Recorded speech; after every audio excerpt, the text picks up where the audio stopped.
What's going on, family? Welcome to tonight's session. Go ahead and drop a 7 in the chat if you guys can hear me loud and clear.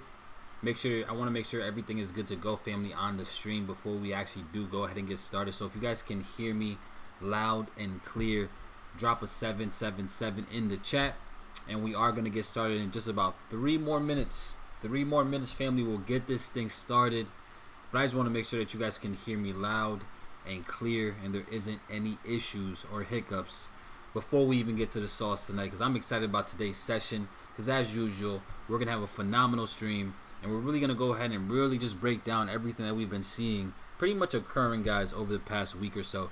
But that's amazing. I see all the sevens. Shout out to every single one of y'all that's participating. I appreciate every single one of y'all. All my Noti Gang members, stand up. I appreciate you guys. You guys know I do this for y'all more than anything, because if you support me, I'm going to support you guys with providing y'all with a lot of value more than anything. But go ahead and drop your locations in the chat as well. Let me know where you guys are tuning in from today, family. Drop those locations in the chat. Let me see what you guys are from.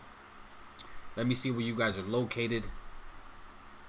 And yeah, we're going to get this thing started, family, in just about 2 more minutes. Let's get it.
All right, family, what's going on, y'all? Welcome to tonight's session. Super excited to see every single one of y'all back in the building with me tonight. Let me go ahead and see who we got in the house today. I see we got the Bahamas in the building. We got Alabama. Tina, what's going on? Good to see you in the chats. We got Brooklyn. Shout out to you guys out there in BK. We got the Netherlands in the building. I will be in the Netherlands sometime soon. I definitely want to make a trip out there, just to experience the culture. I see we got Jamaica in the house. We got Vermont in the building. We got Louisiana. What is up? Shout out to you guys out there in the boot. We got San Diego, California. Dum Dada in the building. What's going on, Dum Dada? We got Suriname in the house. What is up? ATL on the check-in. King Lions, what's going on, my brother? I appreciate you. We got Barbados on the check-in. Shout out to you guys out there in Barbados. Augusta, Georgia in the house. Canada in the building. We got the Virgin Islands checking in. We got Louisiana. We got the Bahamas. What is going on? We got Chicago. What is going on? Shout out to you, my brother. Let's see. We got my Forex Fund Phase 1 pass today. Let's get it, Christian. That's what I love to see. Absolutely amazing. We got Nigeria in the building. We got Dallas. We got Orlando. We got the young legend, the young lion in the house. My brother Kyle, what's good, bro? We got Barbados. We got LA in the house. We got East Texas, Philippines. We got Suriname in the building. Where is Suriname? Can you tell me where that is located? Suriname, right? It sounds pretty lit, right? We got Jersey in the house. I do want to just give a quick 10 seconds real quick, just to really talk about what happened today. Obviously, I'm pretty sure if you guys were paying attention to the news, there was a massive mass shooting that actually happened out there in Texas. So if anybody was affected, if you know anybody that was affected, I want to send my condolences. 14 children died, which is absolutely crazy. 1 teacher also died as well because of a crazy man. It's very unfortunate to be hearing these things. right? And it's really pushing me very much closer to actually wanting to pull my kids out of school and just homeschooling my kids, you know, because this world is absolutely insane, family. So please take some time tonight to hug your children, kiss your children, really understand how blessed that you are right now, because again, I don't ever wish this on nobody, not even my worst enemy, to have to bury their child, right? Our children need to bury us. We not supposed to be burying our children, family. So as a father of 3, when I hear these things and when I see these things, it really does touch home to me. And I can only pray for those families that that went through that and experienced that, because that is just absolutely insane. It just seems like it's been happening so frequently now, and that's the thing that scares me. So definitely just take some time, either today or tomorrow, family, just to show some love to your kids, man, because you just never know. This world is absolutely crazy, and it's only going to get crazier, in my opinion, unfortunately. So just make sure we take the time right now to really understand how blessed that we are. You know, I'm able to see my kids go to sleep tonight. I'm able to wake up tomorrow morning and hug my children. You know, now there is, again, 14 families that will not be able to do that moving forward. And that is so tragic. So, again, shout out to every single one of you guys that's out there in Texas.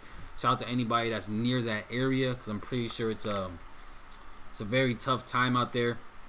And just super unfortunate for sure. All right, so that's just one thing I wanted to start off today's session with. Just to understand how great or how blessed you truly are right now, right? First things first, right? But let's go ahead and get back into it, guys. I see we got Jersey in the house. What's up? We got the Philippines in the building, right? We got Broadway girls in the house. What's going on, A. Williams? How are you doing? Shout out to the Broadway girls, right? We got Mobile, Alabama. We got California in the building. Let's see, Suriname is in South America. Okay, hold on, Suriname. Hold on, give me 1 second. Right, Suriname. How come I never heard of that place? Let's go ahead and check what we got here, right? Suriname. Right, who wants to take a trip with me to Suriname? Right, that might have to be on the to-go list. Right, to places to actually visit. Suriname, South America. That just sounds very lit. Right, I'm gonna bring that up just so I can see what it looks like over there, because I'm very interested. It's the first time I've ever heard of it, which is kind of crazy, but it is. Right, Suriname, South America. All right, let's see where we at. Let's see who else we got in the building in the meantime, right? We got Aptep Mike in the building. What is going on? Shout out to you. We got Noti Gang. Shout out to you, St. Jude. I appreciate you. Let's see. It's up to 18 kids and 2 adults. Damn, that's very unfortunate. That just sucks, man. That really does. Like, that just, sheesh, man. Homeschooling is the way. I'm telling you. I've been telling my wife, homeschool is definitely the way to go. 100%. All right, so look at Suriname, guys. All right, Suriname is right next to Guyana, above north of Brazil. Okay. Yeah, we might have to take a trip to Suriname, right, just to see what the location is like. One thing about me, I'm pretty sure a lot of you guys are already familiar with that. I truly want to travel this world. Like, I really want to eventually hit every single country in this world before I die, right? That's one of my major goals, just to experience culture, experience language. And that's something that I would love to do, right? So we got Suriname right next to Guyana, north of Brazil. We might have to take a trip out there, man. I feel like it'll be a great experience just to really do that. I see we got Brooklyn in the building. We got my brother Brooklyn. What's going on? We got Curacao in the house. Shout out to my brother Jero. I know Curacao is definitely a place I want to go to for sure. We got Nigeria in the house. What is going on? Let's see. Still a lot of kids missing. See, that is just absolutely crazy. It's Adept Mike. There we go. Adept Mike. I got you, Mike. Let's see. Suriname is not too far away from Trinidad and Tobago. We're all in the Caribbean, champ. Okay. We definitely got to make our way out there for sure. I see we got Kenneth in the building. What's going on, Kenneth? Shout out to you. All right, pretty people. I can't even speak Jamaican. I'm not even going to try. I see we got St. Vincent in the house as well. Shout out to every single one of you guys. But let's go ahead and get started with today's session, today's stream, and just really take a look at what we've been experiencing, guys, for the past week. It's been a very interesting week, to say the least. For the most part, every single thing that we have been predicting, guys, since I started these streams, has been up to par. Like, we've been absolutely on fire with our predictions. just pretty much analyzing what we think the market can do. And look at what we got here, right? I mean, all of last week, I think at the end of last week, I was telling you guys that we do have a possibility, you know, for price to actually start to correct, right? You know, the dollar has been on an absolute rampage lately. Like I'm talking about, the dollar has been absolutely on fire. And just based on price action, based on technicals, and based on a little bit of fundamentals as well, you know, we were expecting a much deeper now correction for the dollar itself, guys, especially looking at the weekly time frame and looking how we ended up closing on the weekly time frame with this massive engulfing candle.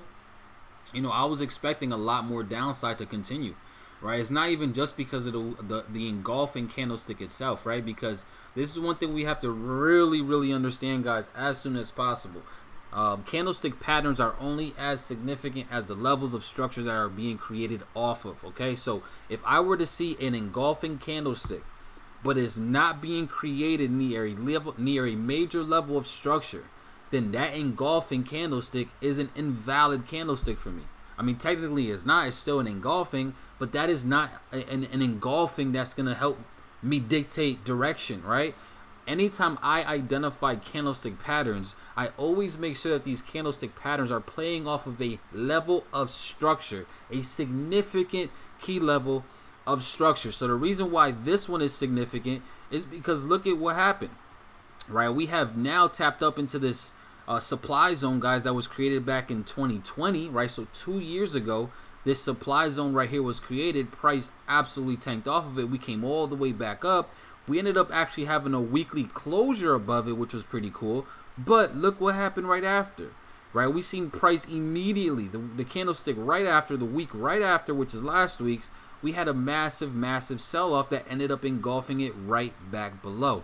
So when you hear traders talk about price action, this is the main thing you want to identify, right? You want to identify how price reacts around certain areas of structure, especially off of our key levels that we are going to be playing off of. This is very important, guys, right? Because there's going to be engulfing patterns that are going to be thrown all throughout the charts. But it's the engulfing candlesticks, or any type of candlestick pattern that you like trading, it's the ones that are playing around key levels that can really help you dictate what can happen next, right? So the fact that we've seen price break above this on the weekly perspective, right, this supply zone, touch the highs up here, probably just testing areas of liquidity, and then we've seen a massive engulfing following it, that to me is telling me that, yeah, we did actually go ahead and we should at least start to see a lot more bearishness come into play.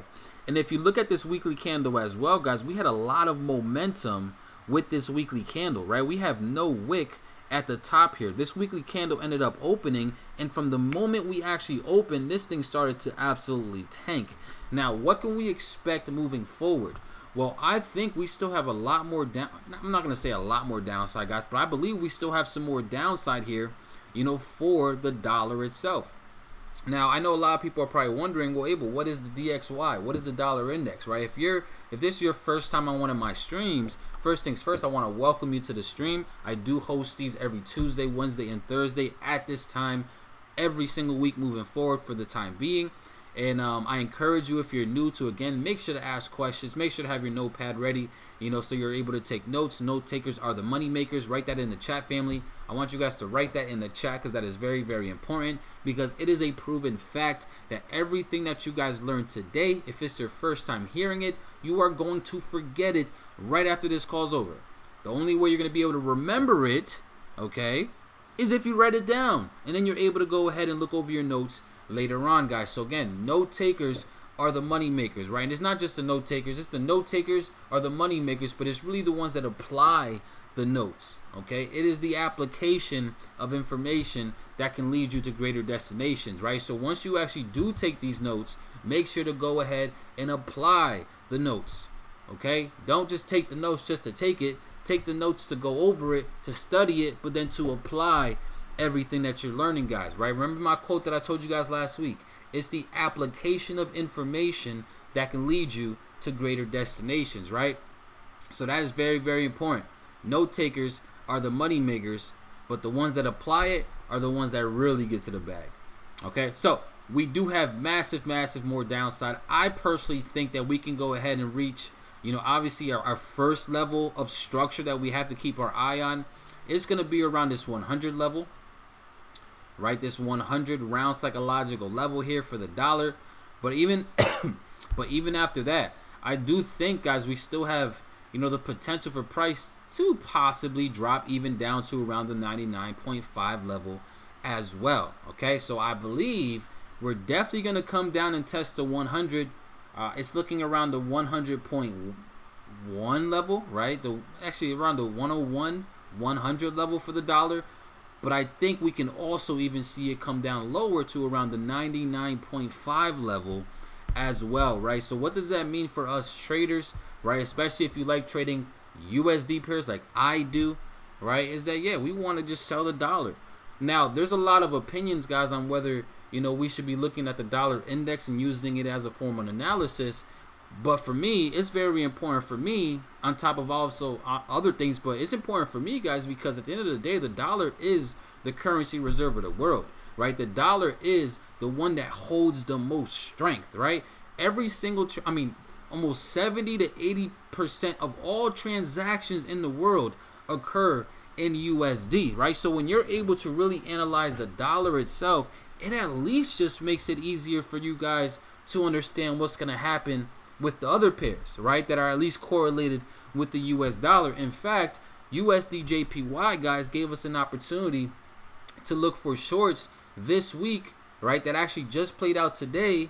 And I analyzed the dollar, and the dollar is what really gave me the confidence to actually start to look for those selling pressure, or for expecting that selling pressure on the US or on USD Jpy as a whole, right? So I'm gonna get into that as well when I actually go ahead and take a look at UJ. But I just want you guys to be aware of that, right? That's why I like analyzing it. Are there other things that you can analyze as well to really give you overall perspective of the markets? Yeah, of course, right? You can analyze the indexes, right? Like US 30, NAS 100, SPX, probably SPX 500, because it's like the main one that's being used as a gauge. You can analyze those as well in a similar way that I analyze the dollar itself, right? Because typically, not always, but typically, if the indices or the equity markets are going up, then the dollar is going down, right? If the dollar's increasing, then typically the indices are losing value. Not always, but typically that's usually how you can possibly look at it. I personally like to just keep it a little bit more simple, right? If you're not this dude, if you're not heavy into economics, then you're probably not going to really understand those type of correlations, right? The way that you should, in order for you to really make decisions off of that stuff, right? Economics that's all that really is understanding how to play the indices in correlation with news and data and all that stuff that comes out. And I get it. That's a very, very advanced stuff that comes with time. For the time being, I recommend just continue to, look at the dollar itself and make a prediction based off what you believe the dollar's going to do, which then can actually go ahead and help you out tremendously when you are analyzing other pairs, guys. But for the dollar right now, I still see more downside, right? First level of structure that I think is going to be around the 100 level, right? 100, 101 level, around those areas. And then from there is a possibility for price to give us a pullback back up, and we're either going to break this level of structure up here, right, and then continue higher, which again, I'm still going to be long-term bullish the dollar for the time being. Right now, we're just in the middle of a correction. Family, if you are new to trading, right, I want to gauge the chat right now. If you are new to trading, okay, go ahead and drop a 777 in the chat, right? Because there's a lot of things that you really have to get caught up on, right? If you're new, if you're within your first 6 months of joining this journey, right, being a part of this, this amazing community of traders, right, drop a 777 in the chat just so that I could really go ahead and see who we got here. And another thing, family, if you are not subscribed, you're not going to be able to comment in the chat, right? Because the engagement, the community, the talking back and forth, I really leave that for the people that, support me and support what I got going on here. But one thing that I'm not going to do is I'm not going to beg you for your subscription, right? I want to earn your subs. So do not subscribe unless you get value from what I'm saying. If you don't get no value, then please do not subscribe. It's cool, trust me. I'm not gonna be able to teach everybody everything, you know. But if you do get some value, then I would love for you to be subscribed and be a part of the familia that we have growing here, you know, right here on YouTube, right? But like I said, the only way you can comment in the chats is if you are subscribed. Okay, so just throwing that out there. All right, so let's see. We do got a few sevens in the chat. Welcome to the family. Carol, I see you. Trev Beats, what's going on? Shout out to you in the chats. I see you. Martha, what's going on, Martha? Good to see you as well. We got Z, we got Clara, we got Michael. What's going on? I appreciate every single one of you guys that are a part of this journey, that have now pretty much just started your journey, right? You're within 6 months of actually trading. So family, all you guys that have been trading for a while now, right? Every single one of y'all that's been trading for over 6 months, let's go ahead and drop a welcome in the chat for everybody else that's new, right? Because we got to do this together, right? We're one team, one family. One team, one family, guys. So go ahead and drop a welcome in the chat for every single one of you guys that's new, right? I see we got Denasia in the building as well. I appreciate you, Denasia. How are you doing? Michelle Lopez, I see you in the chat. Osei Jowanza, how are you doing? We got Maluleka in the building. What is up? I appreciate you for being a part of this journey, being a part of this familia as well. Thank you guys. Welcome to the family. Again, we are here just to help each other grow. We're here to help each other get better. I'm not one of these streamers, guys, or these educators that's all about me. No, I truly do this for y'all, and I want you guys to understand that everything that I do is simply to help you guys get better. All right, so as you can see, a lot of welcomes in the chat. I appreciate you guys for actually dropping those welcomes as well. And yeah, we'll go from there. But let's go ahead and get back into our analysis, guys. So I do see more downside here for the dollar itself. It's just a matter of seeing what we're going to do now over the next few days. So let's go ahead and take a look at the daily time frame now, because we did see a very strong, right? A very strong, not today, but we are seeing, guys, some more bearishness still come in. Now there is a possibility, okay, this is a daily time frame, but there is a possibility, guys, for price to want to maybe pull back a little bit. Again, it is a possibility, right? This is the thing about trading that we have to be aware of, okay? Anything is possible in these markets. Let me say this one more time, right?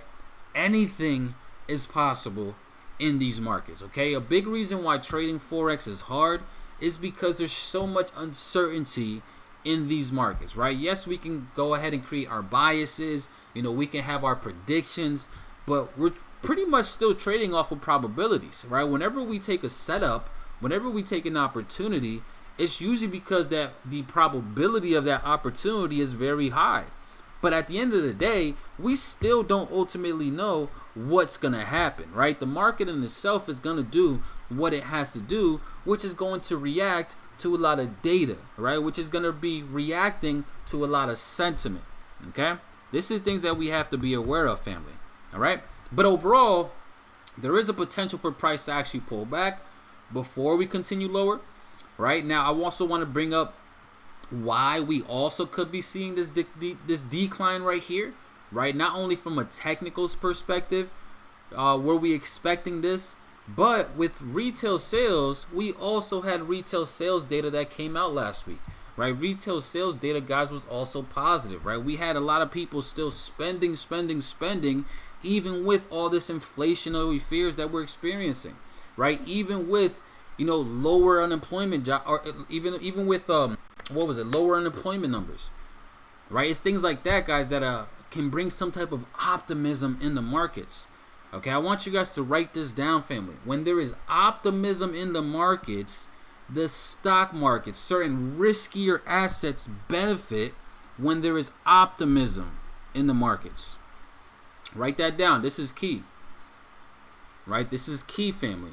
Right? Again, if you're newer, one thing about me is I don't only focus on technical analysis, right? That's not my thing, right? I'm very good at doing technical analysis. Like, that's really what I did for my first 4 or 5 years of trading. But over the past 3 years, 2-3 years, I've really started adding a lot more to my arsenal, right? Definitely understanding a lot more from a fundamental standpoint, and also learning about sentiment and knowing how to use sentiment as well. Okay, so I'm not only going to be talking about technicals, right? It's going to be very different than what you guys normally find, you know, on platforms like YouTube. But this is very, very important because this market, guys, is dictated, long-term direction is dictated by fundamental and sentimental analysis. Technical analysis is what simply helps us identify certain key levels, and it also simply helps us identify when to actually get into the markets.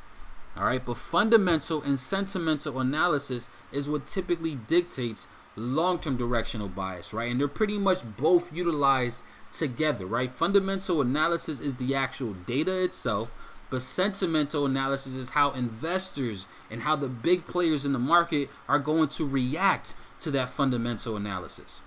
Okay, this is very, very important. All right, let me say that one more time, guys, right? Fundamental is just the data that eventually comes out, right? And when I'm talking about data, guys, there's so many different fundamental data out there that happens all the time, right? We're talking about NFP, non-farm payroll, which is the employment numbers. We're talking about CPI data, which is inflation. We're talking about inflation from a consumer standpoint. We're talking about PPI, which is inflation from a producer standpoint. We're talking about PMI, purchaser manager indexes, right, which is very, very big. This actually is something that just released today. And there's so many other more factors out there, right? That's what controls long-term direction, right? And then sentiment based off those releases is also what helps create a long-term bias. Okay, very important, guys, right? But overall, this is what we could possibly see. Now, do we have to pull all the way back, right? Do we have to correct back up for the dollar? Not really, right? Price can just continue dropping, continue selling off if it truly wants to.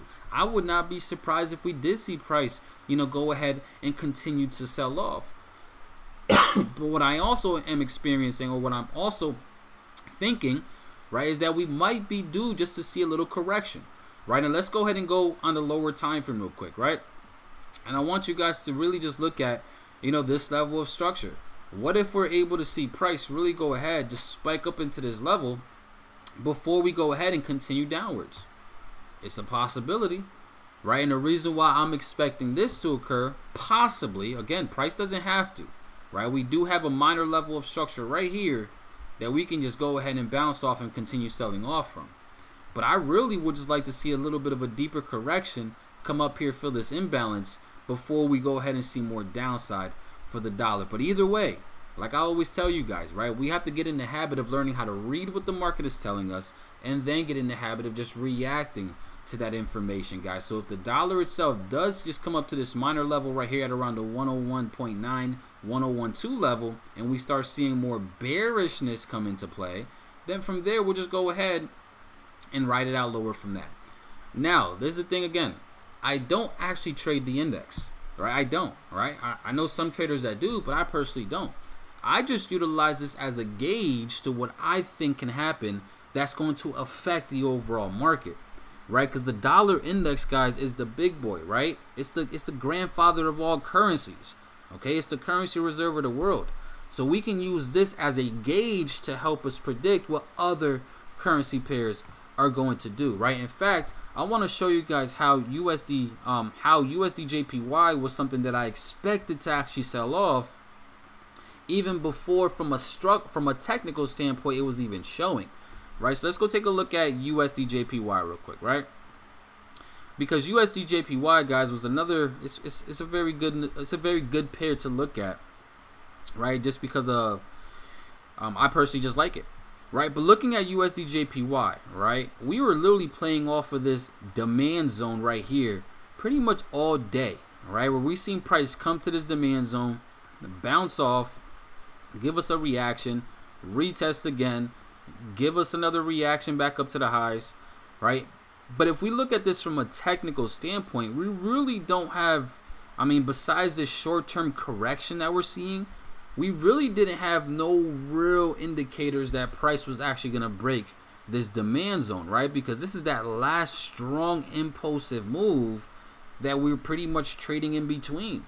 From a technical standpoint, typically when we see, let me mark this off, right? When we have swing low, which is right here, right, to swing high, as long as we don't break that swing low, typically we still want to be looking for opportunities higher. But if we really look at this level right here and we line it up to what the dollar actually did, the dollar already had broken structure, right? Let me actually go ahead and bring it up again. All right, and this is why I like to utilize the dollar itself, right? Because if we look at this, guys, this level right here is the same exact low that was created when UJ had created that low that we were just talking about. And if we also look at this, price already had broken this low way before it did on UJ, right? So from a technical standpoint, we had that break of structure that we typically want to look for when we're trying to figure out ideas, right? So we had that break of structure way before. So UJ's break of structure, which we just seen maybe 4 to 8 hours ago, actually happened maybe 16 hours ago, right? We could have been predicted this sell-off all because the dollar had already broken that same exact level. Okay, I hope this makes sense, guys, right? So I like to utilize this as a gauge to really help me predict what we can expect next, right? At least the dollar index itself, right? But overall, I still think we have some more downside for the euro, or for the dollar itself. So I want to expect maybe a possible pullback to then go ahead and look for more continuations lower, which means I want to go ahead and look for more continuations on UJ going into tonight. I want to look for more sell side possibly for USD CAD. I'm going to look at USD CAD because USD CAD the CAD itself did get extremely weak over the past couple of days, but we'll take a look at that as well, right? But anything that begins in USD, typically I want to do exactly what the dollar is doing. If the dollar is dropping, then since the USD is the first currency in the pair, that's usually going to drop as well, right? Meaning that the other currency attached to it is gaining strength at that period in time. Anything that ends in USD, okay, if we have a pair that ends in USD, like EURUSD, GBPJPY, typically you're going to see those gain strength as the dollar continues to drop, right? So if I'm expecting downside pressure here for the dollar, I'm going to be expecting bullish upside pressure for the USD, or for EURUSD itself, right? I hope that makes sense. Let me go ahead and see what we got here in the chat now as well. Let me go ahead and catch up here, see what we got here. We learn together, we earn together, 100%. I'm still in D-Lo Nation. Yeah, shout out to the D-Lo team for sure. Let's see, not many trades in this session.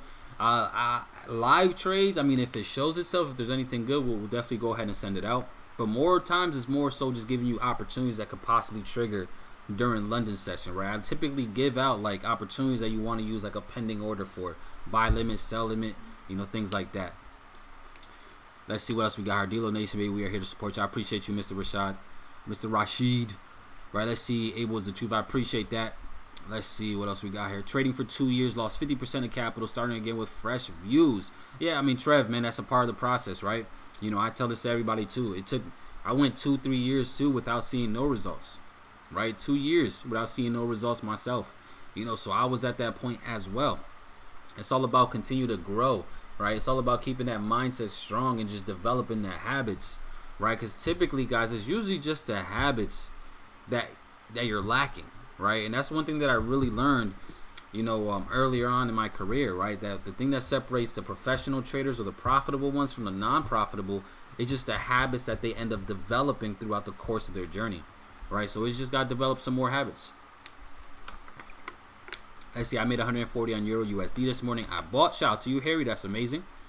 Let's see, Abel have been my mentor for a year and a couple months now. It's been 2+ years. Shout out to you, Swazi Academy. I appreciate you. That's amazing. Let's see what else we got here. Anything is possible in these markets, 100%. Let's see. Hey, Abel, just subscribe. My question is, once you have your POI marked up, are you setting limit orders? Do you set alerts? After alerts are triggered, are you then setting limits or sitting down? That's a great question, Brett. Right, very great question. Right now, when you find your points of interest, right, there are a few ways to do it depending on obviously your lifestyle, right?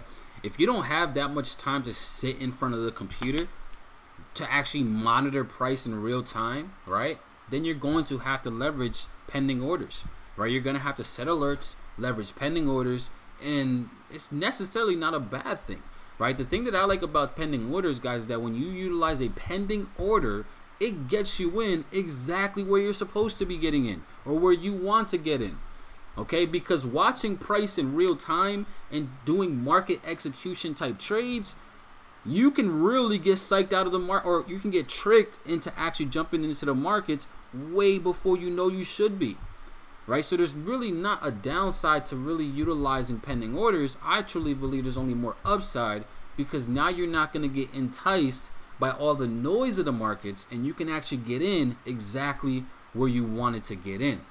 Okay, but that is a good question. I'm pretty sure that's a question that a lot of people have. That's the infinite computer waiting to put market orders in, just trying to understand the flow of actually executing trades once the points of interest are identified. Yeah, so that's the, that's the thing. If you don't have that much time, or if you still lack the ability to differentiate noise and real price action that's gonna cause a reversal or something to go in the direction you want, then you might want to just use pending orders. If you actually have time to analyze the markets, and if you have the patience and the discipline to only take trades when price gets to your point of interest, then you could just do it from more of a real-time, market execution type of play. Typically, when you use pending orders, you're probably going to be using a much larger stop loss, okay, than you would if you're playing off of market execution and you're actually able to watch price. Because when you're actually in a point of interest and you're able to watch price, see, now you can go ahead and utilize that price action that you're seeing and maybe have a tighter stop. But this is the thing I really need every single one of you guys to understand. And this is so important, guys, right? Very, very important. So write this down. The size of your stop loss is irrelevant. Write that down. The size of your stop loss is irrelevant, because it does not matter if you have a 100 pip stop loss or if you have a 10 pip stop loss, because whatever it is that you're risking percentage wise will not change based off the size of your stop loss. And that's a big misconception that a lot of people have, especially a lot of newer traders. A lot of newer traders, they're scared to have a 100 pip stop loss if the setup calls for it, for whatever reason. Right? If you are risking 2%, 1% per trade, then that 1 or 2% is going to be 1 or 2% no matter how big your stop loss is. So please, guys, make sure you understand that, right? So that you are putting your stop losses in the correct spot without any type of fear. The only thing that will change is not your stop, or it's not how much you're risking. Your risk is going to be the same. The only thing that's going to change is the lot size that you place. Obviously, if you have a bigger stop loss, your lot size is going to be smaller compared to if you had a smaller stop loss, where you'll be able to have a larger lot size. But the risk is still going to be the same. Guys, please write this in the chat. Write this in the chat what I'm about to say. Right? Stop loss is irrelevant, or the size of the stop loss is irrelevant. You just have to make sure that you're putting your stop loss in the correct spot, so that you are not putting it either too tight or too far. You want to put it in a key level of structure so that you are making sure that you're doing it correctly.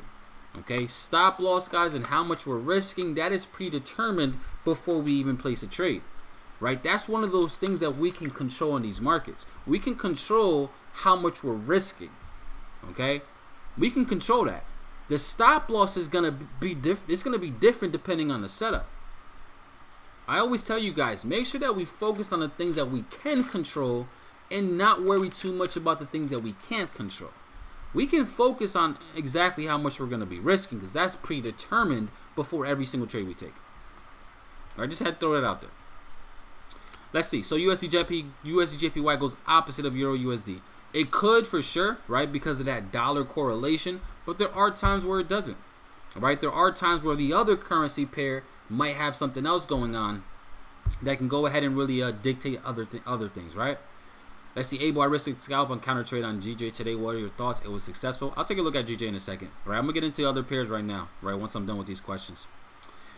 Why don't you trade the indexes? Right, I'm actually getting into the indexes a lot more.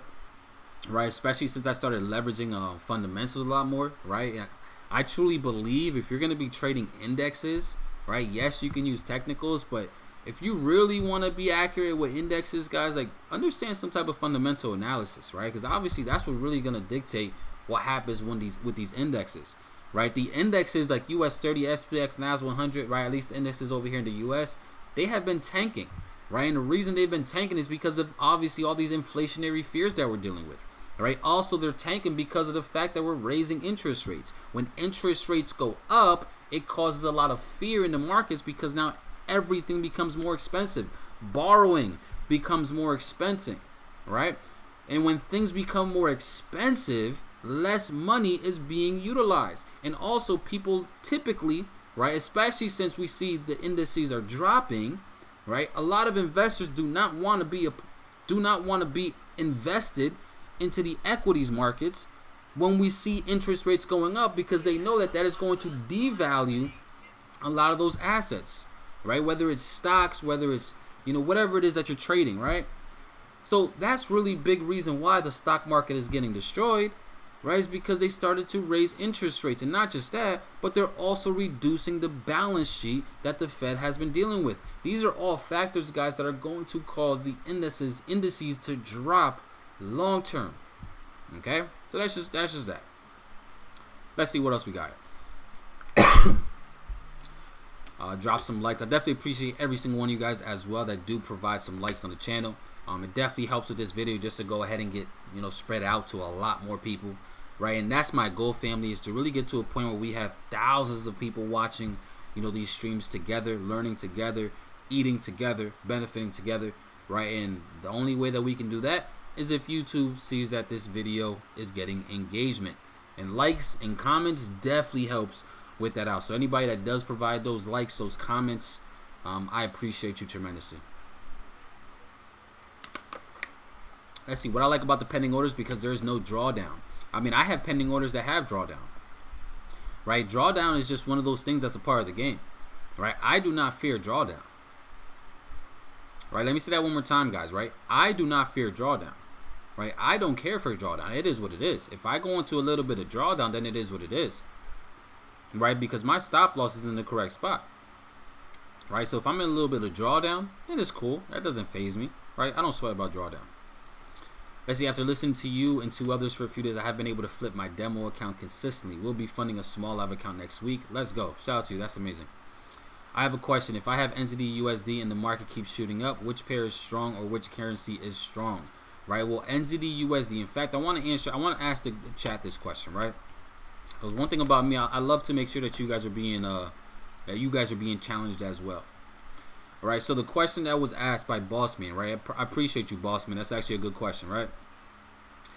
He said that if he is looking at NZD, right? That is the pair that is being analyzed, NZD/USD. Okay, and if this pair is shooting up, which currency is strong and which currency is weak out of these two? This is a very basic question, but again, it is a good question, especially if you're newer, right? Because a lot of people still don't understand the difference between the base and the quote currency pair. Answer this in the chat, family. All right, I already see Kyle to answer. I appreciate you, Kyle. Let's see, Abel, what's your opinion of trading EU New York session open? I mean, that's definitely one of the best times to trade, right? New York session open is probably the most volatile time in the entire market, or at least in the entire day. Right? A big reason why, New York session open is probably the most volatile session of the day is not only because it's New York session, because that's when the overlap between London session and New York session pretty much starts. And when you have two sessions that are overlapped, especially like London and New York, that causes the most liquidity, or that has usually the most liquidity in the markets, which causes the most volatility, the most volume, and it's usually the most lit time to actually be trading. Let's see what else we got. So many traders avoid the Asian session. Do you prefer this session versus London or New York? That's a good question, Lofta. So for me, I trade predominantly New York session, right? That's usually when I'm actually actively trading. I like the Asian session because it actually allows us, though, to find opportunities, that can possibly trigger throughout London session, right? I'm over here on the East Coast, right? So London session for me is around 3 a.m. Eastern, right? 3 a.m. Eastern, I'm in bed cuddled next to my wife, right? Like, I'm not awake. I'm sleeping in bed. I'm getting my beauty sleep, and I'll wake up, typically around 7 o'clock, getting ready for, New York session. But I like this session because it does allow us to possibly find some setups that we can at least play throughout London session, and then go ahead and take advantage of it in New York session as well if it didn't trigger or anything like that. right? But I mainly trade New York session. Let's see. Can I trade the 1 hour time frame with $100? Yes, you can. 100%. 100%. Let's see. Personal psychological and technical analysis. Yep. Let's see. Noti gang, add me in, please. Shout out to Ricky. I appreciate you. Shout out to the Noti gang. All right. Let's see. Yep. NZD is stronger, guys. So that question that I asked, right? NZD USD. NZD is currently stronger, right? Kyle actually gave a really, really good explanation for that, right? When he actually said that the base is going to be stronger than the quote, right? And for this one, NZD was the base currency, and the USD was the quote. Let's see. Well, you need more C because you're pretty ugly. You are funny, Rashid. It happens, right? Let's see. Did you see Wells Fargo said prepare for a recession? I mean, yeah, we're really gonna. I've already been saying that we're probably already in it, but technically we're gonna find out on Thursday. I believe Thursday is when we got the GDP numbers. Yeah, Thursday GDP, right? 8:30 a.m. Right now is predicting, you know, GDP numbers to come out negative, right? To actually come out far less than expected. So yeah, you know, if this does come out as predicted, then that's officially from textbook gonna mean that we are in a recession. All right, that's a textbook way of saying that we're gonna be a recession when we have, you know, 2 quarters that are actually coming out negative. That means that we are in a recession. So yeah, I see it. Let's see. Some traders do prefer London. I prefer profit. Right? Yep. Let's see. How was your $100 challenge doing? We're actually going to talk about that, right? I'm actually going to create a whole video about the $100 challenge for sure. All right, let's see. What's up, bud? Hope you're having a good stream. Shout out to my guy Husky. Yeah, we're definitely about to get into it. So let's go ahead and see what we got here, guys, now in terms of currency pairs and see what we got going on now. Again, I think that we could see more downside for the dollar. You know, again, we could see a short-term little pullback right here, back up to around the 102 level. And then the 102, we can see the dollar sell off. But let's go ahead and take a look at a few other setups and see what we can ultimately come up with and find going into tonight. All right, so USD JPY, guys, like I said, I think we could still see more downside. The only thing about USD JPY is that this thing has been on an absolute tear. Right, like look at this right here, right? We've had, I mean, literally weeks, like these are weekly candles of just straight so much bullish momentum, right? So we did have like it was very risky trying to look for shorts going against this type of momentum. It really is, right? It still is kind of risky going against this type of momentum, but I think, right, we can see still more downside for USD JPY, in my opinion, right? If data changes because price action changes, then we'll obviously go ahead and adjust. But for now, I think we still have some more downside for USD JPY. I'm really, really interested, guys, in seeing if we can actually, you know, get down to around the 125 level for UJ, right? That's going to be more so my longer term target, or you could call it short-term target, right? That's going to be more so my target that I'm interested in, right, for the time being, is really seeing price come down to around the 125 level, 124.5, 125 level. So if that's my bias, then all we typically have to do now is just look for an area to look for an entry from. All right, now we're on the 4-hour time frame, guys. And if we're looking for an opportunity to potentially get involved here for UJ, right, it's as simple, guys, as really using the basics of market structures to find our entry, right? Because if we really look at what price action has been doing, we had this lower low here, right, lower high, okay, then we had a lower low, right, according to this, then we had a lower high, right, then we had this lower low right here that did break a massive, like this is a very strong shift in market structure, right, breaking this low right here, breaking this demand zone. So now that we had this lower low created, what are we looking for now to be created in order for us to want to go ahead and get involved? Let me know in the chats, guys, right? If we just seen a lower low, lower high, now we're at another lower low point, we're starting to correct. What do we need to see next to then expect a continuation. Let's see, trading Tuesday till Thursday. Is there a specific reason? I mean, Tuesday, Wednesday, Thursday are by far the best trading sessions overall. But I mainly did it just because, you know, I just wanted to trade in the middle of the week with y'all. I was considering doing Monday through Friday, but then that's just a lot. Right, that's a lot. Right, but Tuesday through Thursday is good for me. But it is the best times to trade anyways, Tuesday through Thursday. Let's see, FOMC Wednesday. Yep, there is FOMC meeting minutes actually happening on Wednesday. That's a big thing. Actually, I'm kind of glad that you brought that up. All right, because depending on what's said here, right, can cause sentiment in the market that might cause me to really change what I believe is going to happen for the dollar. All right, I'm actually glad that you brought that up. Right, because when we're talking about data like FOMC, guys, which again, FOMC is a Federal Open Market Committee. This is the committee that really dictates interest rates as a whole. Right, so when they are talking, when this release actually comes out, it could sway what investors typically want to do moving forward, right? If it comes out if these meeting minutes come out and they're very optimistic, right, where they're saying that inflation looks like it's under control, where they might not have to be as aggressive with interest rates, things like that, then you got to understand that that's probably going to devalue the US dollar. And it's probably going to make the equity markets really start to fly.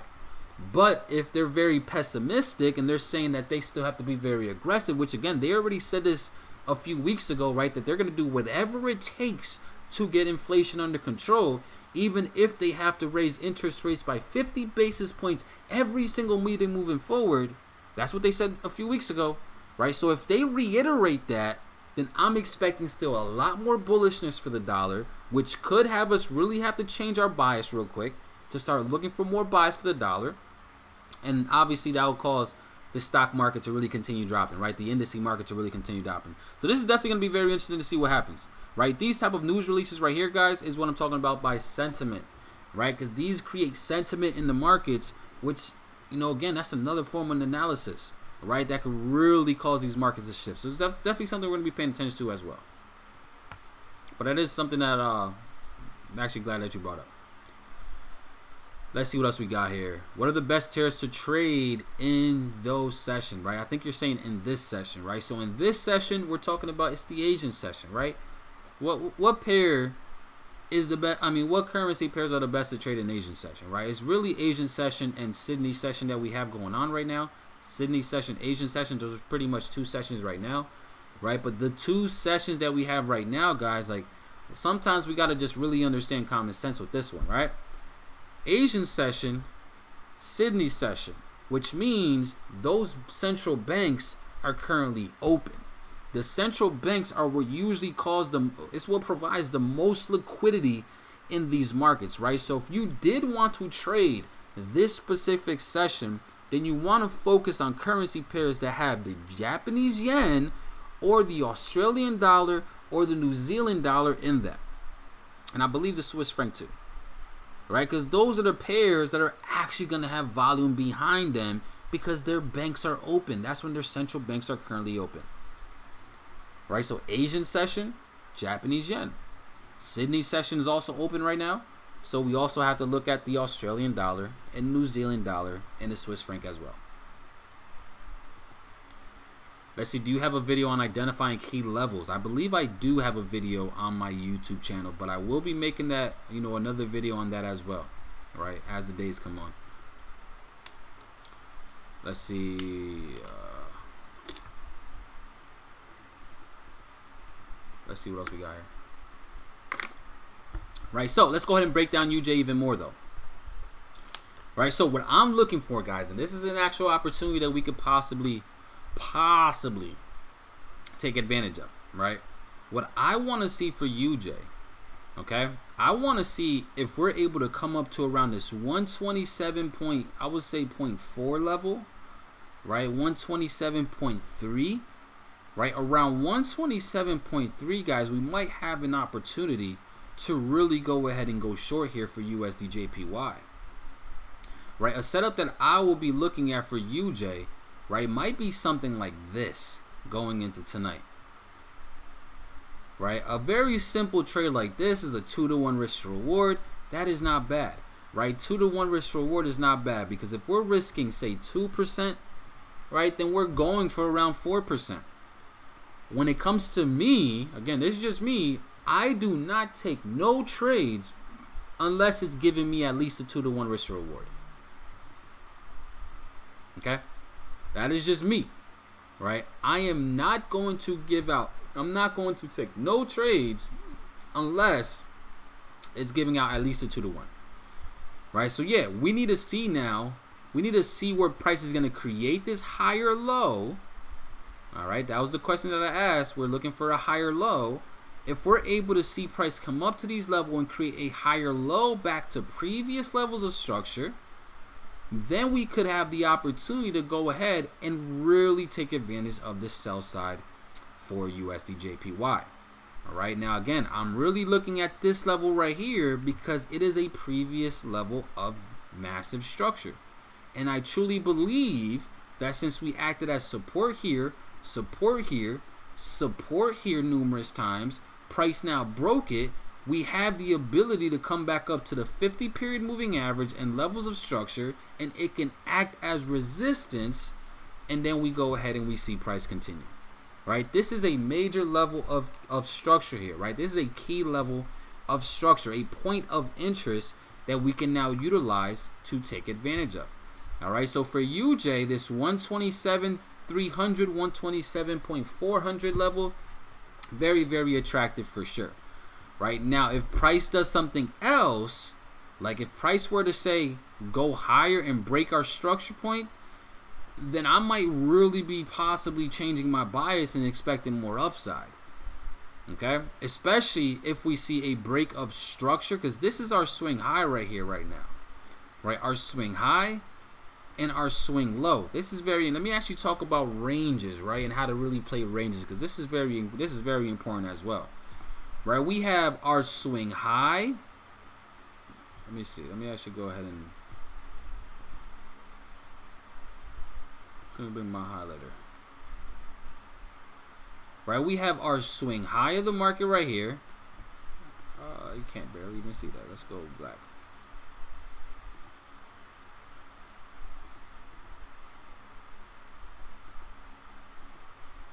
Alright, we have our swing high and our swing low of the market right here. Swing high to swing low. Right, this is the impulsive move that we're pretty much playing off of now. If price was to come up and break the swing high of this move right here, then we're probably going to be seeing, we're probably going to see USD Jpy go bullish at that time. All right, let me say that one more time, guys. Right, this is our swing high, our swing low.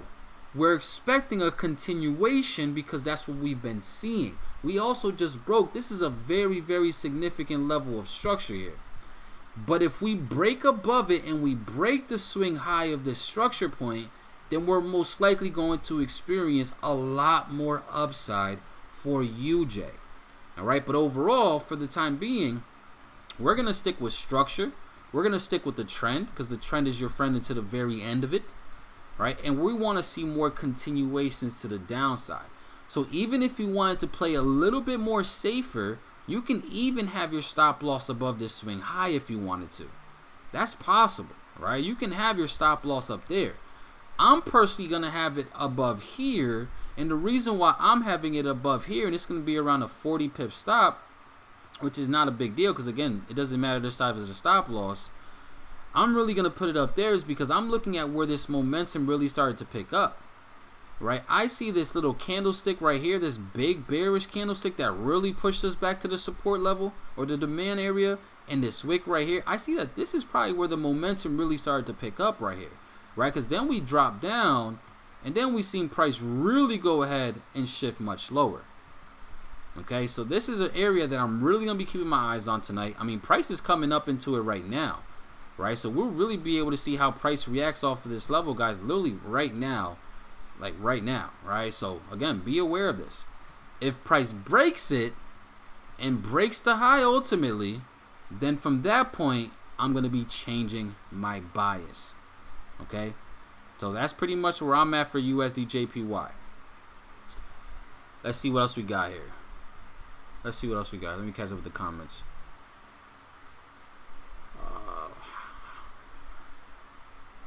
How do you feel about the 15-minute time frame? I usually enter on the 15-minute time frame. Right, I usually enter on the 15-minute, 5-minute time frame. That's usually key for me. Right, like that's that. Like those are my entry time frames. Right, the 15-minute, the 5-minute.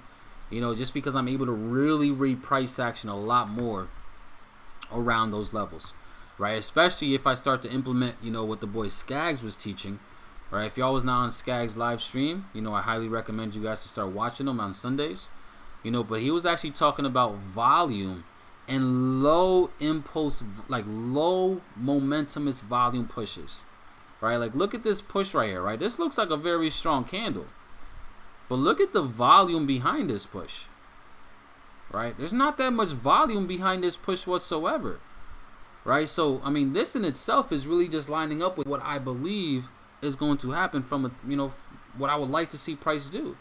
Low volume pushes like this typically get erased, right? Typically get corrected, right? If Skaggs is still on the call, let me know what you think about this low volume push right here, Skaggs.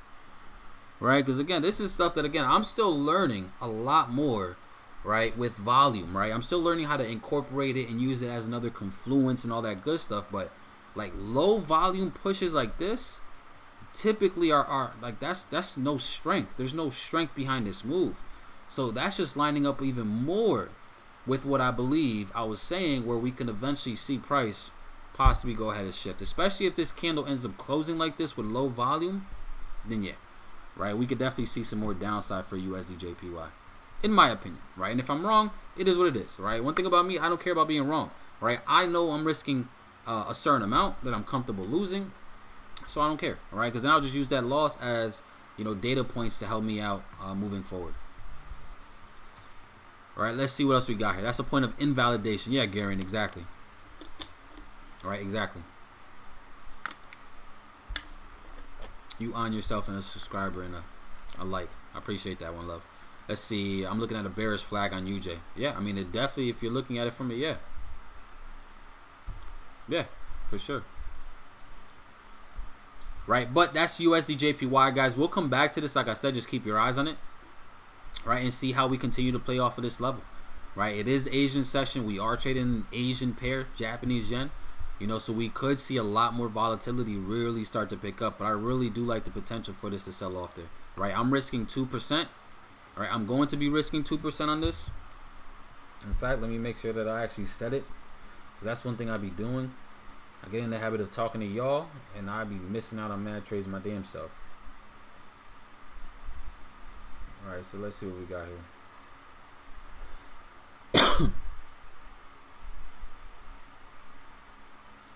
127.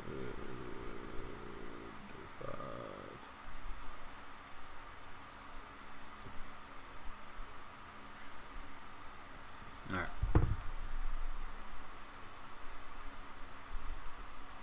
That's not what I wanted.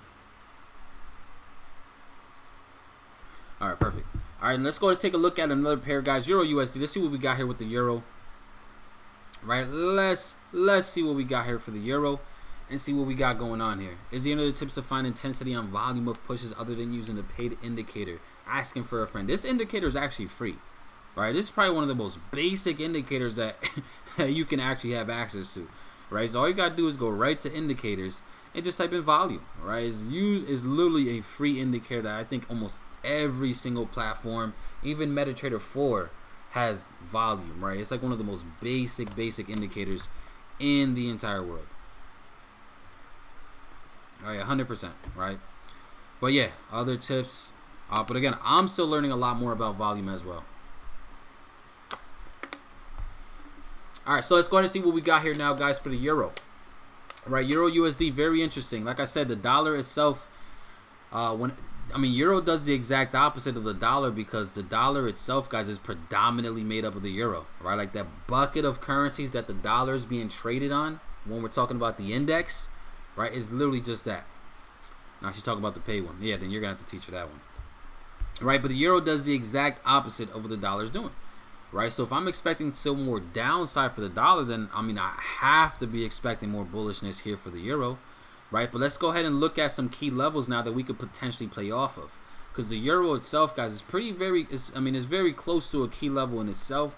We are seeing a reaction off of the 50 period moving average here on the daily, which is probably going to send us a little bit lower, right? Which again lines up with what I want to see with the dollar, right? But I think we can see price.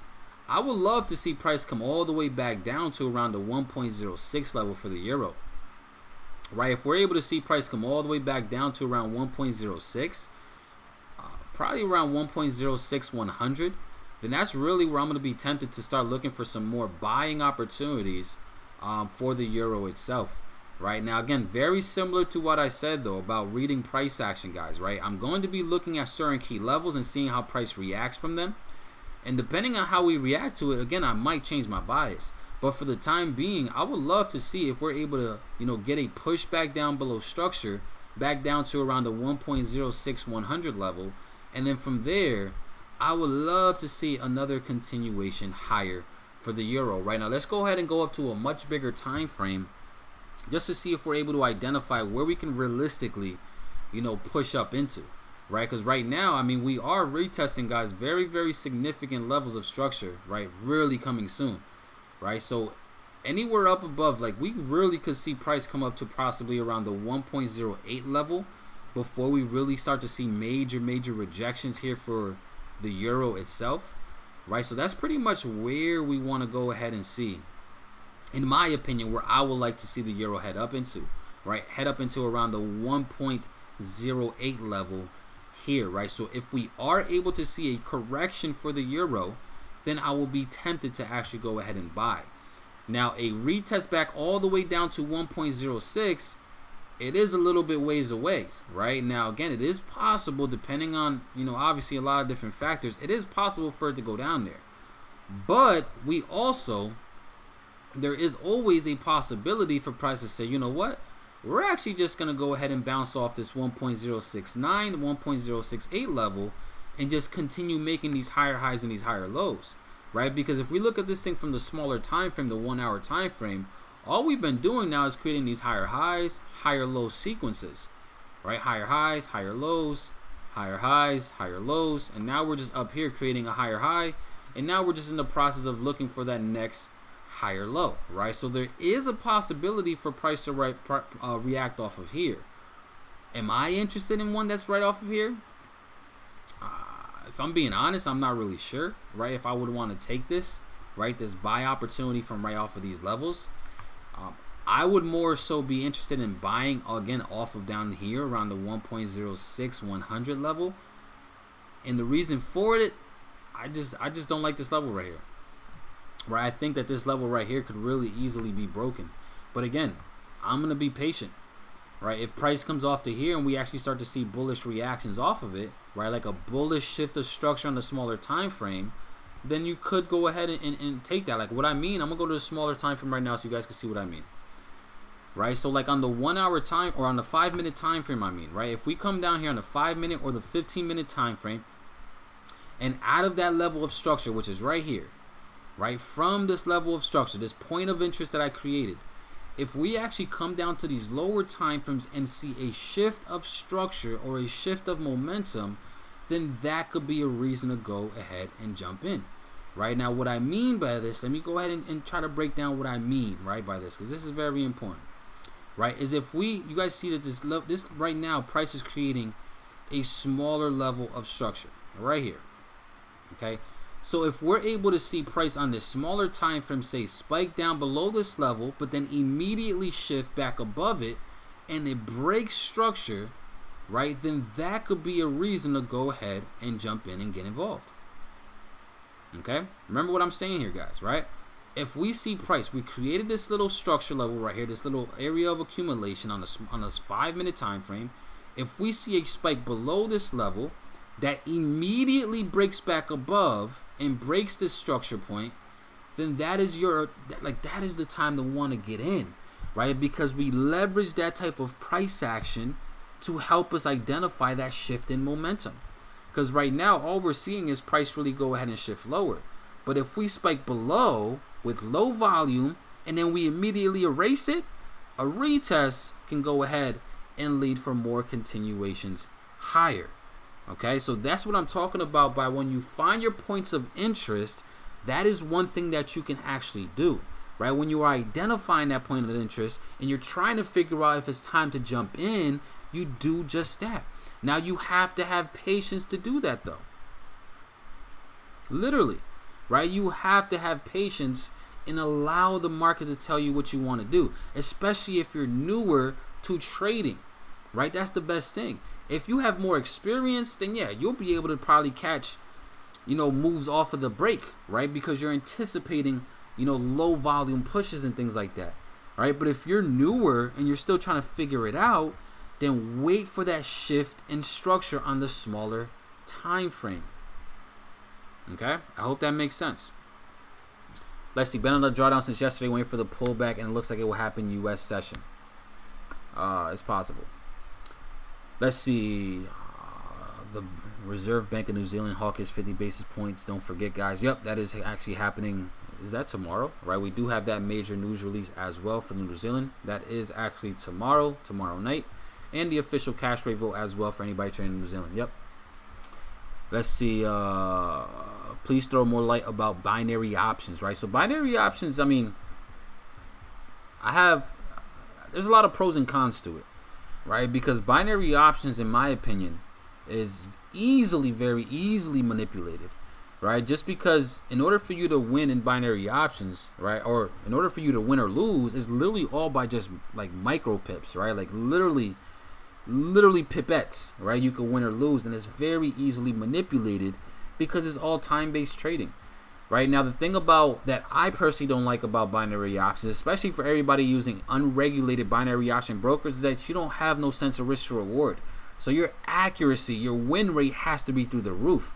Like, in order for you to really make money long-term trading options with unregulated brokers, you have to have a 80 to 90% win rate. And that's just very, very hard to do, right? Another thing that I really don't like about options, trading options as well, especially if you're newer, is that trading needs to be an emotionless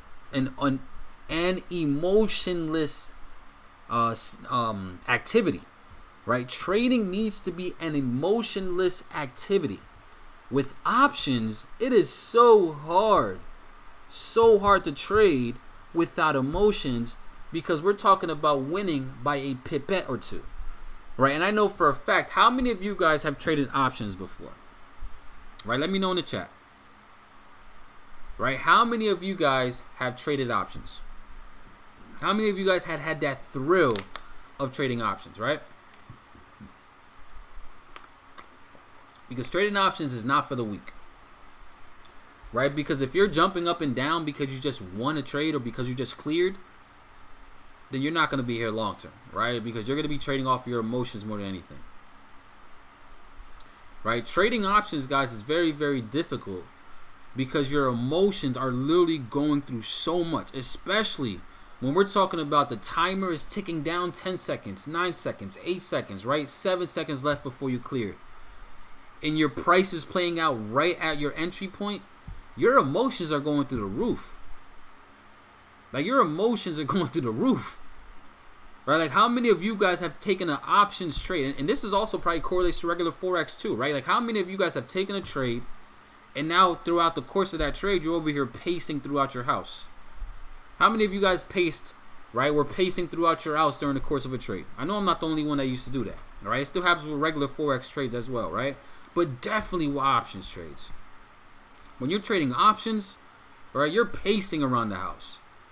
Right, you're doing so, like, it's crazy.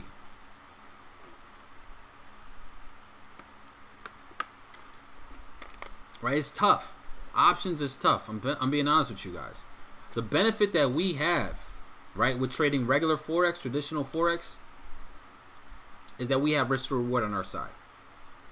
Right, we have the ability to have risk to reward on our side when we're trading traditional Forex. Binary options, especially with unregulated brokers, you don't have that, right? If you're using a regulated broker like Nadex, then Nadex actually implements some type of risk to reward, right? So if you're trading with Nadex, then you're better off. If you want to trade binary options, then you're better off trading with Nadex. For one, it's a regulated broker, right? So you won't have to deal with none of the uncertainties, right, or the scams that come with it, right? And for two is they actually implement some type of a risk reward system while trading options with Nadex, right? So I recommend to use Nadex if you are going to trade options and if you want to take it seriously. If you're just trying to flip an account, then I mean, go ahead, by all means, right? Go to what are those brokers? I don't even remember what any of these brokers are, right? Go to Binary Sync, go to all these other option brokers that are unregulated and have fun, right? But it's just a tough deal, right? For me, I'd rather not deal with that, right? Because I know I'm trying to be here long term. Like, I want to be able to trade for the rest of my life. Okay, like that's just me, right? I want to be able to trade for the rest of my life. And just with options, it's just, I don't see it. I don't feel it, right? It has I'm way too emotional when I'm trying to trade options. And I don't like being emotional. I can't be emotional, right? All right, so yeah. Let's see, I've been to the casino before, yeah, right? Race options, yeah. Race options is the one I was actually using, right? And I'm just too emotional. I can't do it. I really can't. I really can't. All right, but let's go ahead and take a look at what else we got here, guys. So for EURUSD, again, a spike down below here could trigger a potential buy up, right? So if we're able to come down to around the 1.07 level and we get a nice little bullish shift on that smaller time frame, that's an opportunity. Right, that's an opportunity. What I think is going to happen, for me, again, this is just me personally, I would not be surprised if we actually seen a deeper correction for EURUSD. Right, but either way, like I said, we just got to play off what the market ultimately tells me. All right, let's go take a look at GJ. Right, I know GJ is definitely a fan favorite. Let's take a look at the pound yen, see what we got here for the pound yen, and see what we can ultimately come up with as well. Right, because the pound yen has definitely been very, very interesting. Right, very, very interesting. Let's go to higher time frame real quick. Still have money stuck in IQ Cent. That's them unregulated brokers. Any smaller withdrawals you'll be able to get. But if you want to withdraw bigger capital, like good sized money, you'll probably never get that money. Again, don't hate me for it, right? I'm just being honest.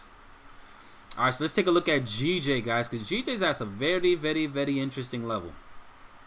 Right, if we look at GJ, for the most part, we have been, seeing a lot of bullish momentum come up into play. I mean, we've been bullish for the past 2 years now. Just from a bigger perspective outlook, we've seen the market create this high. Right now, we're just coming back down, and we're pretty much just reacting off of this low right here, or off of this level of structure that was created. Now, the question is what can we expect GJ to do from a long-term perspective, right? Because we have now tested structure, right? Previous level of structure right here. We did get a nice little rejection from it, right, from last week, and we ended up closing last week bullish, right? But one thing that I'm also keeping in mind, guys, is that, yeah, we ended up closing bullish last week, but I also like to, how when we look at higher highs and higher lows in the market and things like that, right, this is something that you guys could start doing as well. All right, I actually made a video, right? It's actually the video that's called The Simplest Trading Strategy Around, or something like that, on YouTube that I dropped, where I actually talk about how to identify, right, a continuation of a move by also reading the higher highs and higher lows that these wicks are creating, right? So we did end up creating bullishness. We had a bullish closure, a bullish candle for last week, but look at the actual wicks, right? The wicks are still creating these lower lows, right? Lower low, lower low, lower low, right? So when I see things like that, I just be aware of it, right? And I actually think that we could see some more downside here for UJ, right? I wouldn't be surprised, guys. And again, this is just my opinion, right? If I'm wrong, I accept it. It is what it is. I don't really care if I'm wrong, right? But I could see price coming down to around the 154,500, the 155 level for GJ. That's just me, my opinion, right? That's just my opinion. I think we have more downside here for GJ coming up, right? I would love to see us come down to around this 155, 100 level, right? 155 flat, right? That's really what I want to see, right? I'm definitely looking for that. If I get it, I get it. If I don't, I don't, right? But I like to read these also little key swing highs right here, right? We're creating these lower highs all day long, right? We also just closed as a daily candlestick as a nice strong bearish and a nice bearish engulfing too, right? While creating that lower high. I don't know. For me, I just really like the potential for price to go ahead and shift lower, right? So with that being said, this is my opinion though, right? Again, it's my bias. What could we look for here now, right? For GJ going into tonight, right? Well, I would love to see price come all the way back up to around the 160 level, right? If we're able to really get a nice pullback up to around the 160s, right? The 160 flat, round psychological level, right? Then I would be very tempted, guys, to go ahead and sell the hell out of this, right? Like I'm selling this, no questions asked, right? And the reason for it is because I still see we have a lot more room to the downside, right? So an opportunity that I'm gonna be looking at for today, or for tonight actually, is I would love to see price come up to around the 160 level. I'm gonna put probably my stop loss right above this high right here, right? Again, we could fine tune the actual, entry point by looking at structure, looking at candlesticks, and looking at all this stuff. But I'm fine with having a 60 pip stop loss for this one, for one, because that's what it's calling for in my opinion. And I just see a lot more downside as well, right? Like I'm talking about, like if we can get down to around the 155 level, which I think we can realistically get to 155 flat level, I mean we're talking about almost a 500 pip drop, right? So if we're risking 60 pips with the potential of going for 500, I mean that's around a 6.5 to 1 risk to reward. All right, 6.5, 7 to 1 risk to reward. Again, I'm very big on risk to reward. I personally don't care about win rate, right? I care about risk to reward, right, more than anything. So yeah, I would love to see GJ, if we're able to see price come up here, go ahead and shift lower, right? This level of structure that we have right here, that we're creating, this little area of resistance, right? We're probably going to come up to there, start to see some reaction just to entice people to get in early, right? Entice people to want to sell early. And then we're probably going to spike up, capture liquidity, and then we'll go ahead and see some type of shift, right? So that's pretty much what I really, really want to see, coming into play for GJ, right? That's something I really am interested in, right? So this is something I'm going to keep my eyes on as well, guys, going into tonight. I just think we have some more downside to go. Let's see, are you purely on technical, or do you utilize the COT report too? Right, so I'm not solely technical. I'm not sure if you just jumped in, Daniel, but I appreciate you for jumping on. No, I utilize a lot of fundamental and a lot of sentimental analysis as well. Right, like I pretty much mainly use things like interest rate decision, CPI, PPI, PMI, right, Purchasing Manager Index.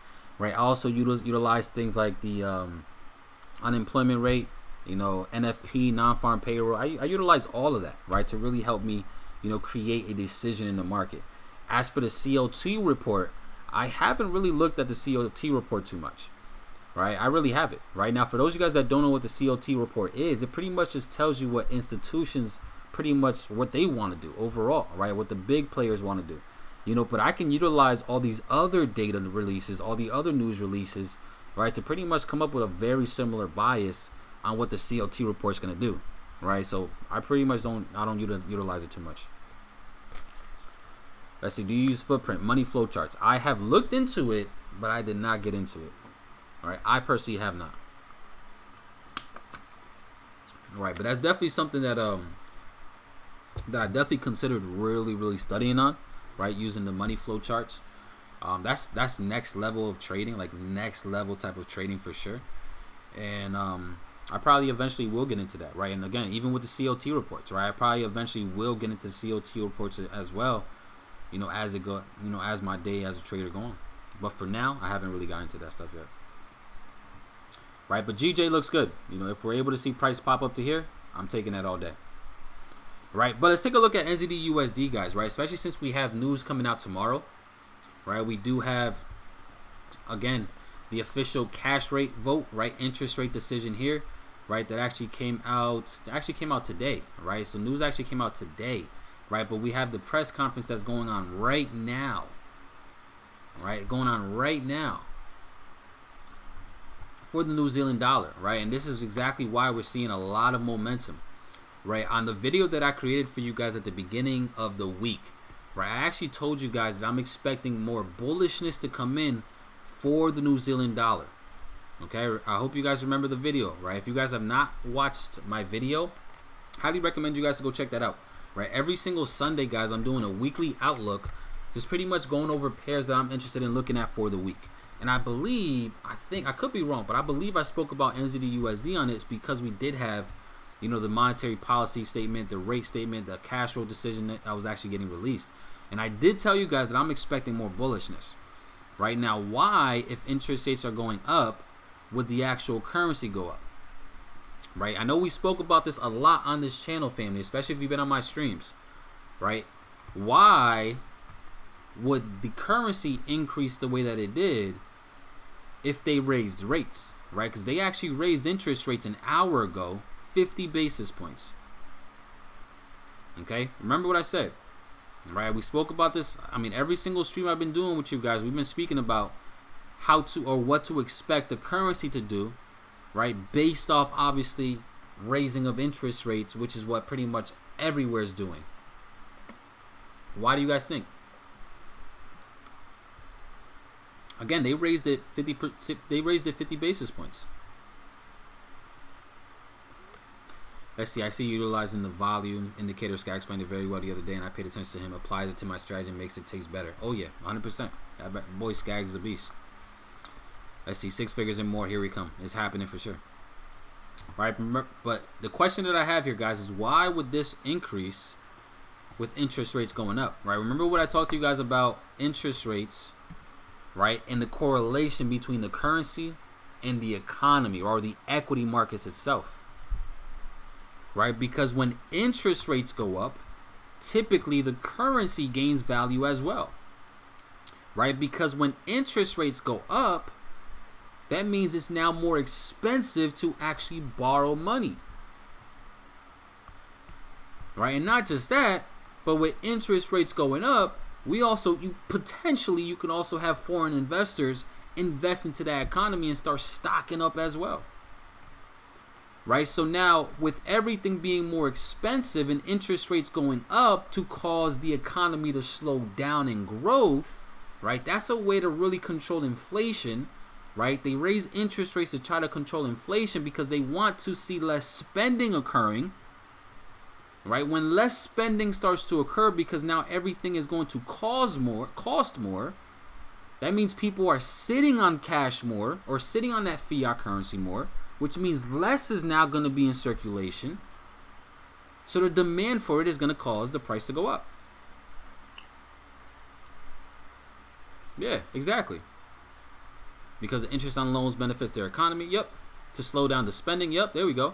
The value of money goes up because money is harder to borrow. Yep. Exactly, Daniel.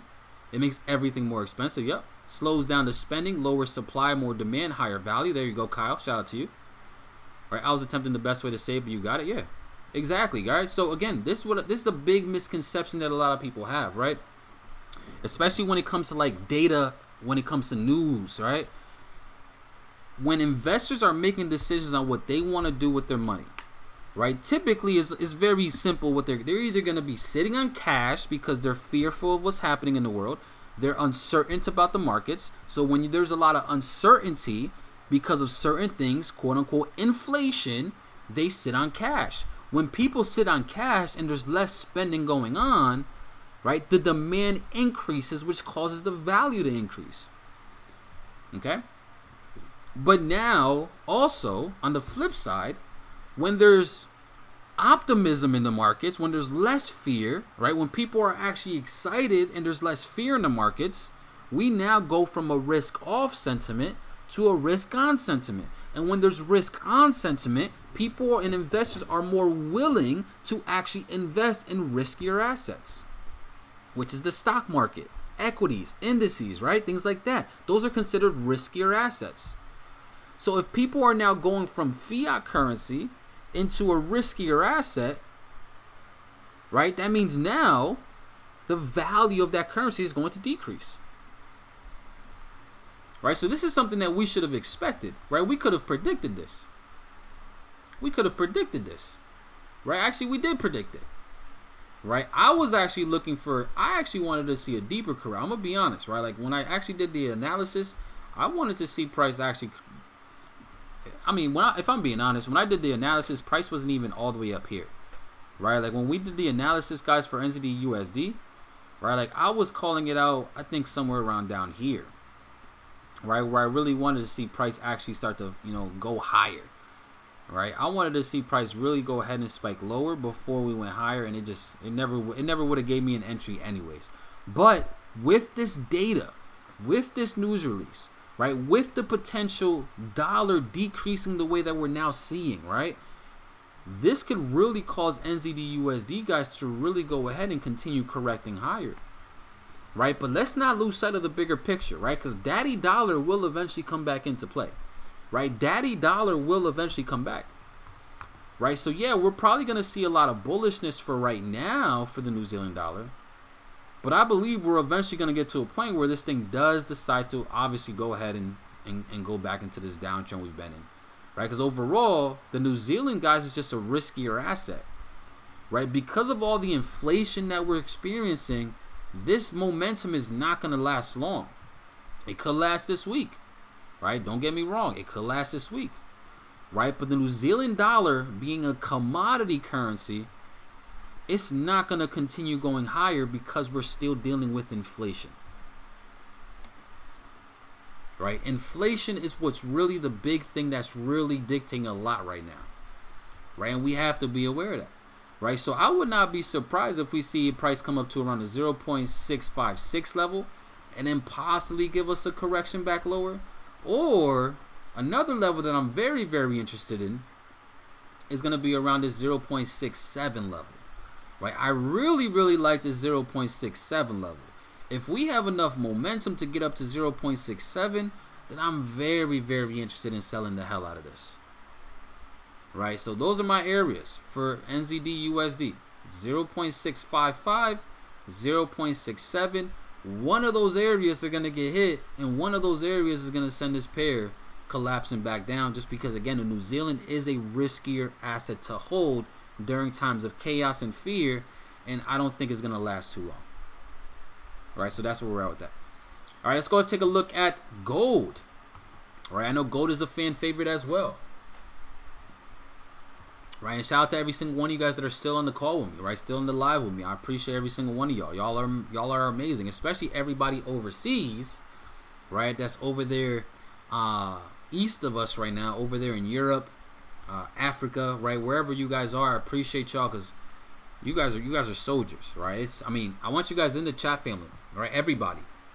What time is it right now where you're located? What time is it right now where you're located, right? Right now where I am in North Carolina, it's 11:34 p.m. Right? It is 11:34 p.m. over here, Eastern Standard Time. Right? What time is it where you guys are at?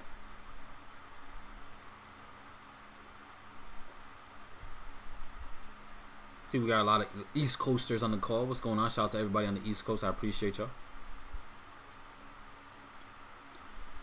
Let's see, 5 a.m. gang, where you at? Sheesh. Shout out to you, Dennis. It's 5 a.m. where you at?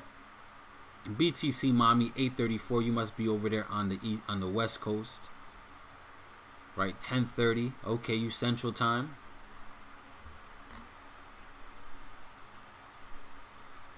10:30 p.m. past my bedtime. When the ghost speaks, I'm up. I appreciate you. I see 4:34. Okay. Right, 4:34. I see you. You must be over there in what, London or something? The UK. Right, it's 5:30 in South Africa. 4:30 a.m. 6:35 a.m. 8:34 p.m. 5 hours and 5 hour 34 South Africa. Okay. 8:34 in Sacramento, California. Yeah, we got people all over the world in this genre. All right, I appreciate every single one of y'all, for real. All right, so let's go ahead and take a quick look at gold, guys, and then we'll pretty much wrap up today's stream. Right, once again, I do appreciate every single one of y'all for tuning in. But for gold, family, I am bullish on gold. Right, I want to see more upside for gold. We are at a very interesting level. I will say that much. Right, this 1867 level is very, very strong right now. Right, very, very strong. We got the Philippines in the house, 11:35 a.m. out there in the Philippines. You guys are pretty much a whole 24 hours ahead. I mean, You guys are 12 hours ahead of us. That's crazy. Right, 11:35 out there in DR. Shout out to you guys out there in DR. Appreciate y'all. We got Nigeria in the building. We got London in the house. Malaysia. Like, this is crazy, right? I love y'all. I appreciate y'all. Right, but gold is very interesting, guys, right? Because we are at a very interesting level for gold.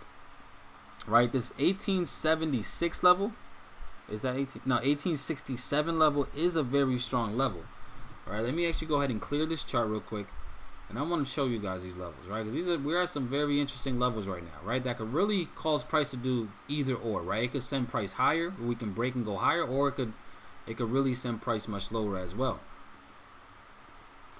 Right, so what I think, or what I would like to see for gold, guys, is from this level, I would love to see price pull back a little bit, but then eventually give us a nice move higher, right? I don't know why. I'm leaning towards gold finally getting his balls back and going higher, right? Like, that's what I want to see, right? I think we could see gold really go ahead and find some momentum and bounce back higher, right? So that's what I'm gonna be looking for, guys, possibly going into tonight, going into tomorrow morning, is seeing if we're able to really get price to go higher. Now, where are we gonna be looking at? Right, let's see. Me too bullish on gold. Yep. Where in NC? I'm in NC2. I'm in Raleigh, or I'm in beautiful Raleigh, North Carolina. Let's see. We got Uganda in the building. What do you mean by commodity currency? Right, that's a good question, right? So there are certain currencies, guys, that are heavily influenced by the fact that their country is heavy in commodities, right? So we have like the Australian dollar, New Zealand dollar, right? They are commodity currencies because they are heavily influenced by gold, right? There's a lot of gold over there in Australia, right? They're heavy import and export players of gold, right? So whatever happens with gold typically is going to have an effect on that economy over there, right? And then we have, you know, another commodity currency like Canada, right? The Canadian dollar is another commodity currency because that's heavily influenced by oil, right? So whatever economy or currency that's influenced, that's a major player in the commodities game, those are typically the commodity currencies that we're talking about, right? But the three main ones, Australian dollar, New Zealand dollar, Canadian dollar, those are commodity currencies. All right, so looking at gold, guys, right, what I'm very interested in seeing, right, I think we could see more sell side pressure right now coming in for gold, and this is just my opinion, right? Again, everything that I say here is opinion based, right? Anything that any trader says is opinion based, right? No matter what they tell you, right? Everything is based off our opinions, and that's it, right? But I think we could really see, right, price sell off from these levels, bring us lower, and I'm going to be looking to actually buy somewhere at around these levels down here, right? I really want to see price come into this 120, I'll say 1830 level, right? If we can come down around the 1830 level, that's where I'm going to be looking to actually go ahead and buy gold. Very, very interested in seeing price come down into that level, right? So let me go ahead and show you guys what I'm really looking at right now. Again, there are going to be a couple levels I'm going to be paying attention to, right? Because gold doesn't have to correct this far, right? Because this is somewhat of a deeper correction, you know, for gold, right? If we come all the way back down to this demand zone down here, right, around 1830s, that's one area I would be very interested in actually buying from, right, around the 1830s. Another area that I'm also going to be paying attention to, and again, this could play out because we are seeing a lot more momentum, right? Another area that we could really pay attention to, if we're going to be playing this current structure on the smaller time frame, it could be down here around 1857s, right? This is really what I'm going to be looking for going into tonight, right? And again, if I lose on it, it's not a big deal, right? I'm not going to cry. I'm not going to complain because I'm not over leveraging.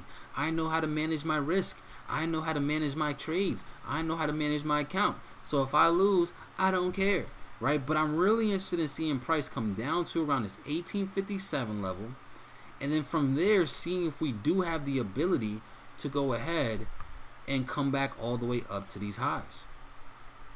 Now, if we break this level and actually go below here, then that's where I'm expecting price to go ahead and go all the way down to around the 1830s, right? So for now, I think we could see a bullish reaction off of this 1857 level, but if that does not hold and it breaks, and we break below this level here at around 1854, then I'm expecting more downside, and we're probably going to see price come all the way down to around the 1830s. All right, so that is what I'm looking for going into tonight for gold. But I am looking at this opportunity right here. I already have it set. I'm risking 1% on this opportunity. Risking 1%, going for around almost 3 to 1. So we're risking 1% to go for 3% on this opportunity. And at the end of the day, if we get filled, we get filled, right? And we'll just deal with the consequences that come afterwards, right? It's either we're gonna win 3% or we're gonna lose 1%. Again, those are the things that we can control. Everything else after that is out of our control, right? But overall, this is an opportunity, guys. I'm definitely gonna be keeping my eyes on going into tonight to see what happens. If we win, we win. If we lose, we lose. Either way, I'll come back tomorrow on tomorrow's stream, and we'll talk about how exactly it played out. Right? So that's overall what we're gonna be looking at going into tonight. But those are the setups, guys, I'm really keeping my eyes on. I'm really going to be focused on. And those are the ones I'm going to be playing off as well. Right, so that's pretty much going to be it. I hope you guys were able to really gain some value from this session. Again, I really only want to earn your guys' subscription and earn your guys' likes based off the value that I give. So if you guys were able to get value, make sure to be subscribed to the channel. Make sure to go ahead and be engaged. Make sure to go ahead and join the Telegram as well. I do have a free Telegram, right, that I just go in there and I provide a lot of value. You know, I really talk my ish in those Telegrams, just really just speaking my mind. And if you want to be a part of that, definitely go ahead and join the Telegram. The link is in the bio. Link is right below this video in the bio. You can go ahead and do that. Go ahead and check out my favorite broker. Check out my ebook that I created for you guys, a very simple, basic rundown of Forex, and just continue to be involved. Like I said, I'm here to provide you guys with massive, massive value. And that's all I want to do, right? Win or lose, there's always a lesson to learn from it all, right? And that's the biggest thing here, guys. Win or lose, there's always a lesson to learn. So let's make sure we continue staying blessed. Let's stay humble throughout the process. Let's make sure we're putting in the work, we're putting in the time, and we do what we have to do, right? The entry for gold, what I'm looking for gold going into tonight is going to be around the 18, if you want my exact numbers, it's going to be around 1857. Right, 1857 is what I'm gonna be looking for gold. 1857. Right, so family, I appreciate y'all. I love you guys. I'll be back tomorrow, same time, same place. Invite a friend, tell a friend to tell a friend, tell your mama, tell your pops, tell your dog, tell whoever, guys, that you know is interested in this and just wants some free game, free value, because we're doing this. I mean, pretty much for the time being, guys, I'm gonna be providing this type of value for y'all. So I love you guys. I appreciate y'all, and I'll see you guys all tomorrow, and I'll see you guys in the Telegram as well. All right, y'all, have a great rest of your guys' night. It's your boy Abel, and I'm out of here. Let's get it.